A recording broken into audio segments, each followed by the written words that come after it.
Жастардың тойында ұрпақтарына бата. 28.04.26. Бисмиллахи рахмани рахим. Бата тойдың бастауы, ақыл ойдың астауы, сөздің сүттей ұйғаны, болашақтың құнар құймағы. О жаратқан құдірет, отан үшін, ұлт үшін ұрпақтарын асыл ет, рухпен ділін таза ет, дене жүзін көркем ет. Алатаудай талап бер, теңізден терең ақыл бер, шындардан биік сана бер, мұхиттай шексіз мейірім бер. Сөздері өткір болсын, тілдері шешен болсын, ақыл ойы жүйрік болсын, талантты алғыр болсын. Қажымайтын қуат берсін, іздегендерін түгел берсін.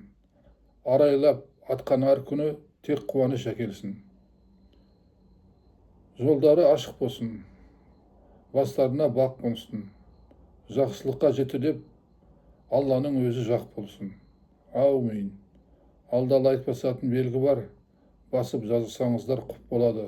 Маған бата таратуға, сіздерге сауап алуға. Рахмет. Аумин.